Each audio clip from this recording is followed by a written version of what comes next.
Iya, jadi orang tua tadi kalau kita lihat dari pertanyaan Ukhti Aisyah yang ada di Iya, Serdang Bedagai Sumatera Utara, sepertinya ada ketidakyakinan yang penuh iya, begitu, ada keraguan begitu kan.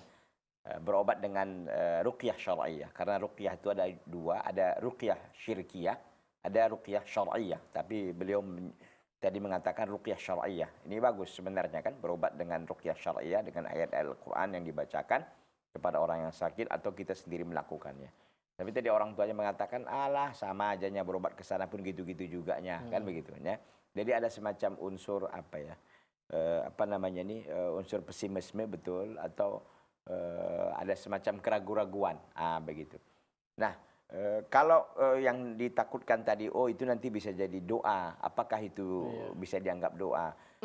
Begini, yang dikatakan doa itu jika dilakukan dengan penuh keikhlasan dan kesadaran, gitu kan.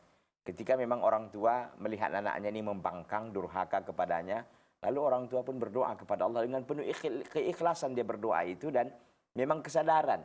iya, Dia mendoakan keburukan umpamanya untuk anak-anaknya. Dan kita yang berhati-hati ya, dengan hadis yang diriwayatkan oleh Imam Tirmidzi dan yang lainnya.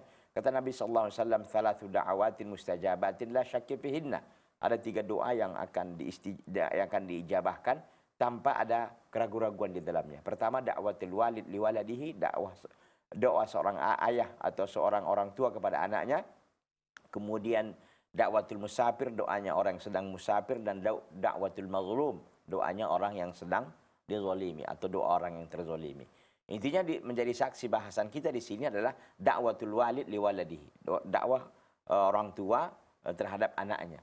Tapi doa yang kita sampaikan tadi itu adalah doa yang dilakukan dengan penuh keikhlasan dan kesadaran. Kadang kan orang tua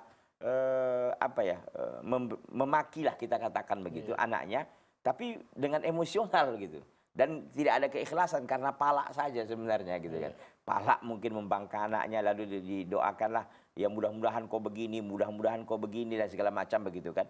Ini tidak termasuk kepada hal yang disebutkan tadi. Tetapi memang ada hadis yang diriwayatkan oleh Imam Muslim rahimahullah, dikatakan oleh Nabi SAW, la tad'u ala anfusikum, wa la tad'u ala auladikum, wa la tad'u ala amwalikum, wala tuwafiqu sa'atan, ya, istajaballahu azza wa jalla fiha.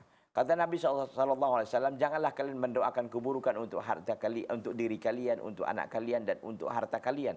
Karena ditakutkan nanti kalian menepati sebuah saat, sebuah waktu yang di situ Allah kabulkan semua permintaan.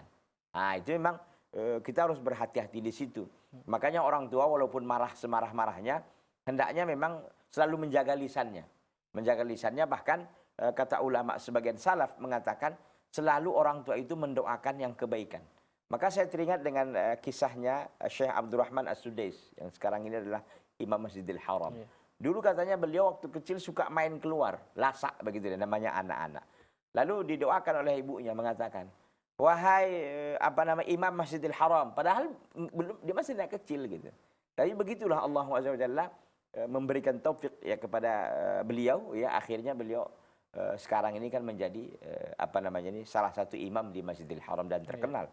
Makanya kita kalau orang tua lagi marah seharusnya memberikan mengatakan kepada anaknya kata-kata yang indah walaupun marah. Wahai anak soleh, wahai calon presiden, wahai gubernur, wahai apalah menurut kita, wahai ulama, wahai ustadz. Walaupun memang dia nggak ustadz, dia masih anak kecil, tapi itu sebagai bentuk optimisme namanya, tafaul, sebagai bentuk optimisme, bi'tibar masa yakun, kata orang Arab. Ya, bi'tibar masa yakun adalah anggapan yang untuk akan datang. Kita berharap begitu. Wallah.